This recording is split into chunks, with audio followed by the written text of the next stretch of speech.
Hello friends, welcome to my channel career insurance. आज के video में हम लोग IC38 के मोस्ट इम्पॉर्टेंट क्वेश्चन को डिस्कस करेंगे। ये नई सिलेबस पर आधारित होगी जो 1 अप्रैल 2023 से लागू हुई है। ये IC38 क्वेश्चन हर इंश्योरेंस कॉम्पिटिटिव एग्ज़ाम के लिए इम्पॉर्टेंट है।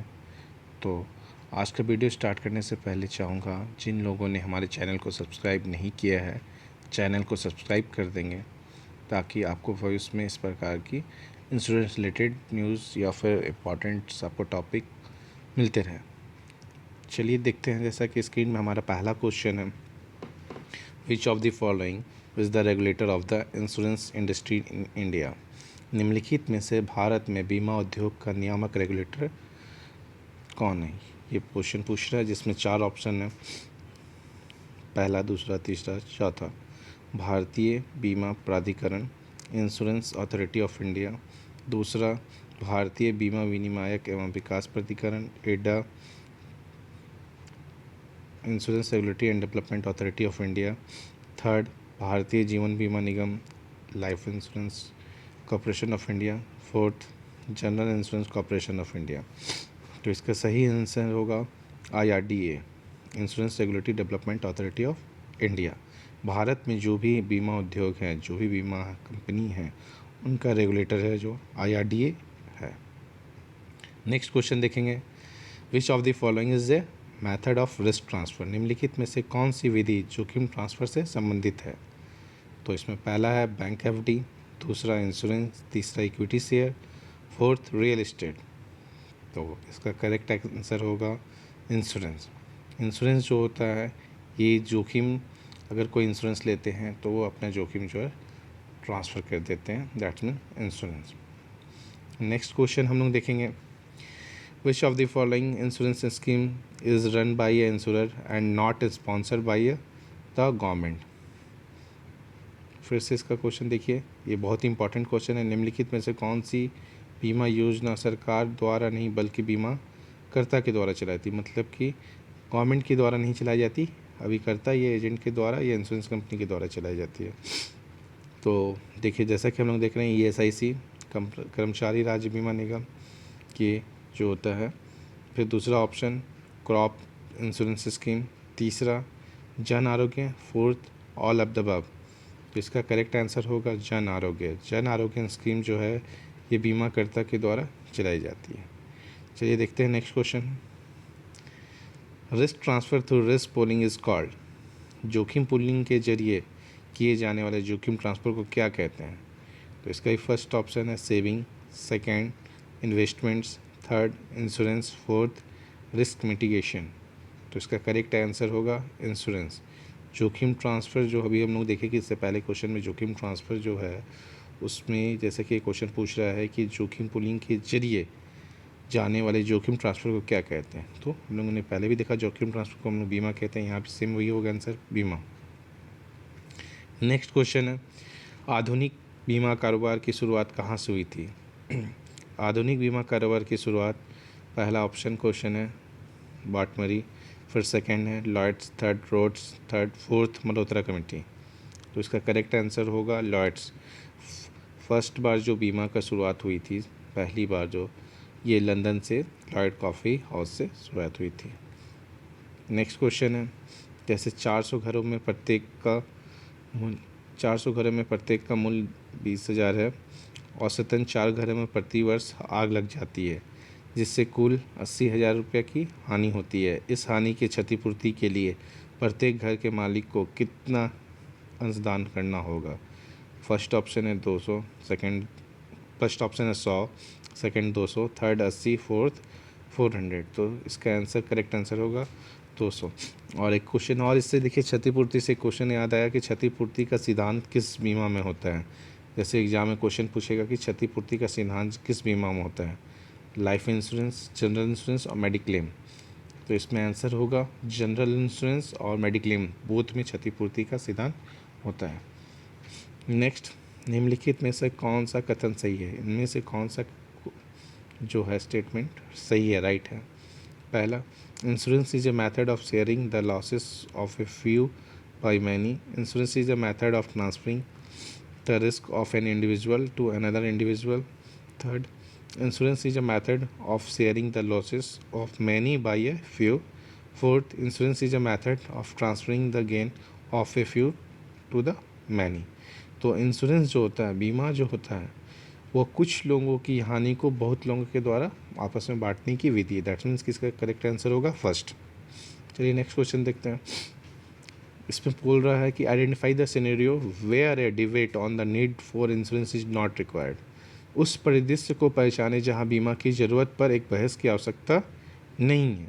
Property insurance, business liability insurance, motor insurance for third party liability, fourth fire insurance. तो इसका आंसर होगा motor insurance for third party liability, ये करेक्ट आंसर है।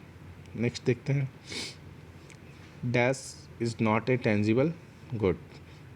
इसमें से एक ठोस वस्तु नहीं है। फर्स्ट है मकान, सेकंड बीमा, थर्ड मोबाइल फ़ोन, फोर्थ एक जोड़ी जींस। तो ये सिंपल सा आंसर है, जो इंश्योरेंस है ये ठोस वस्तु नहीं है। नेक्स्ट देखेंगे, अगर आप अपनी बीमा पॉलिसी के संबंध में शिकायत रखने वाले ग्राहक डैश के माध्यम से IRDA से संपर्क कर सकते हैं। मतलब एक ग्राहक जो है अपनी बीमा से संबंधित कोई भी शिकायत है वो IRDA से कैसे संपर्क कर सकते हैं, किसके द्वारा? फर्स्ट है IGMS, सेकंड है डिस्ट्रिक्ट कंज्यूमर फॉर्म, थर्ड है अमुजडम, फोर्थ है IGMS और डिस्ट्रिक्ट कंज्यूमर फॉर्म और अमुजडम। तो इसका सिंपल सा आंसर होगा IGMS, integrated grievance management system. Hindi में कहते हैं एकीकृत शिकायत प्रबंधन प्रणाली। ये फर्स्ट इसका आंसर सही होगा। Next, consumer protection act deal with, मतलब उपभोक्ता संरक्षण अधिनियम का संबंध इसमें है, किससे है? ये क्वेश्चन पूछ रहा है। Complain against insurance company, complain against shopkeepers, complain against brand, complain against insurance companies, brand and shopkeepers. तो इसका सही आंसर होगा fourth, complain against insurance company, brand and shopkeepers. Next question देखते हैं कि इसमें क्वेश्चन में है कि डैश का अधिकार क्षेत्र ऐसी शिकायतों पर ध्यान देते हैं जहां वस्तुएं या सेवाओं का मूल्य और क्षतिपूर्ति का दावा 20 लाख तक रहता है। तो 20 लाख तक का जो दावा है वो किस में हम लोग शिकायत कर सकते हैं? तो पहला जिला फॉर्म है, दूसरा राज्य आयोग है, तीसरा जिला परिषद है, चौथा राष्ट्रीय आयोग है। तो इसका पहला आंसर होगा जिला फॉर्म, मतलब डिस्ट्रिक्ट फॉर्म। डिस्ट्रिक्ट फॉर्म में क्या होता है, 0 से लेकर 20 लाख तक का शिकायत कर सकते हैं, और राज्य में हो जाता है 20 लाख से 100 लाख, दैट मीन्स कि 1 करोड़, और राष्ट्रीय में हो जाता है 1 करोड़ से अधिक।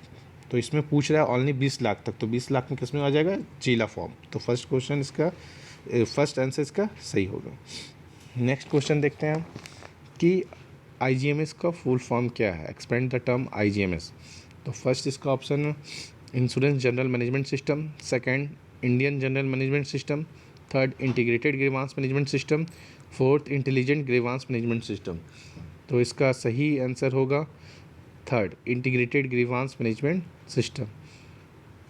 ये थर्ड इसका सही होगा। फोर्थ है, इनमें से देखिए जब भी तुरंत हम लोगों ने इस क्वेश्चन को पढ़ा, इनमें से कौन सी उपभोक्ता शिकायत निवारण एजेंसी 20 लाख रुपये से लेकर 100 लाख रुपये तक के उपभोक्ता विवादों का ध्यान रखती है? तो पहला क्या था? जिला फॉर्म, सेकंड राज्य आयोग, तीसरा राष्ट्रीय आयोग, फोर्थ जिला परिषद। तो इसका अभी जैसे कि तुरंत ही हमने पढ़ा था कि अगर 20 लाख तक होती है तो जिला फॉर्म में, 20 लाख से 100 लाख तक है तो राज्य आयोग में, और 100 लाख से और या 1 करोड़ से अधिक है तो राष्ट्रीय आयोग में।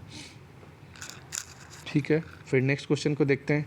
इनमें से कौन सा बीमा पॉलिसी से संबंधित शिकायत दर्ज कराने का संबंध में ग्राहक के लिए सबसे उपयुक्त विकल्प है? इसमें से कौन सा अगर कोई शिकायत कस्टमर करना चाह रहा है उसमें से सबसे अच्छा उपयुक्त उनके पास विकल्प होगा? पहला police, second supreme court, third insurance of wisdom, fourth district court. तो इसमें थर्ड जो है इसका करेक्ट आंसर होगा इंश्योरेंस ऑफ विजडम। बीमा लोकपाल जो है शिकायत करने का सही जरिया है। नेक्स्ट क्वेश्चन देखते हैं। इनमें से कौन सा कथन बीमा लोकपाल के क्षेत्राधिकार के संबंध में सही है? मतलब बीमा लोकपाल जो है किस क्षेत्राधिकार में कार्य करता है? तो बीमा लोकपाल जो है राष्ट्रीय अधिकार क्षेत्र है, बीमा लोकपाल का राज्य स्तरीय अधिकार क्षेत्र है, बीमा लोकपाल का जिला स्तरीय अधिकार क्षेत्र है, या फोर्थ, बीमा लोकपाल केवल निर्दिष्ट क्षेत्रीय सीमाओं में भीतर काम करता है। तो इसका करेक्ट आंसर होगा फोर्थ, बीमा लोकपाल केवल निर्दिष्ट क्षेत्रीय सीमाओं के भीतर काम करता है। मतलब बीमा लोकपाल को जो क्षेत्र दिया गया, निर्दिष्ट किया गया हो, वही क्षेत्र सीमा में वो काम करता है। चलिए नेक्स्ट क्वेश्चन देखते हैं। एक बीमा लोकपाल से संपर्क करने की सीमा क्या है?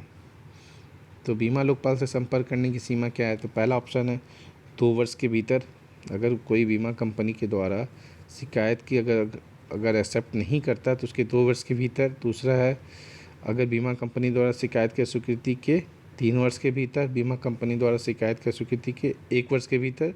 फोर्थ है बीमा कंपनी द्वारा शिकायत के अस्वीकृति के 1 माह के भीतर। तो इसका करेक्ट आंसर होगा ये 1 वर्ष के भीतर। बीमा कंपनी द्वारा शिकायत अगर रिजेक्ट करते हैं तो उसके 1 भीतर के भीतर हम लोग बीमा लोकपाल में शिकायत कर सकते हैं।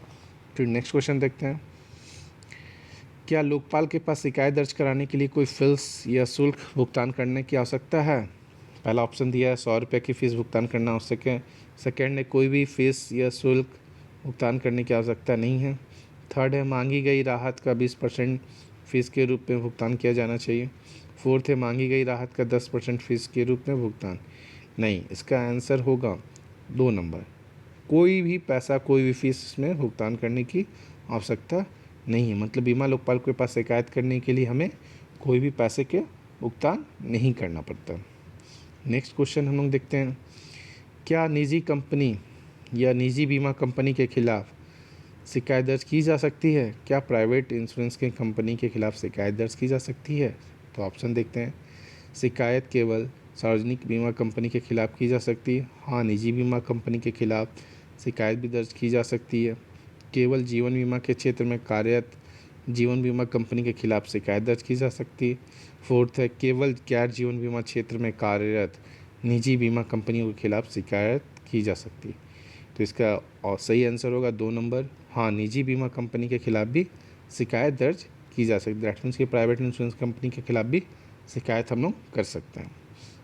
नेक्स्ट क्वेश्चन देखते हैं। निम्नलिखित में से कौन सा विकल्प रमेश द्वारा बीमित नहीं किया जा सकता है? मतलब रमेश किन्हीं का which of the following option can not be insured by Ramesh. Ramesh इनमें से उस व्यक्ति का बीमा नहीं कर सकते।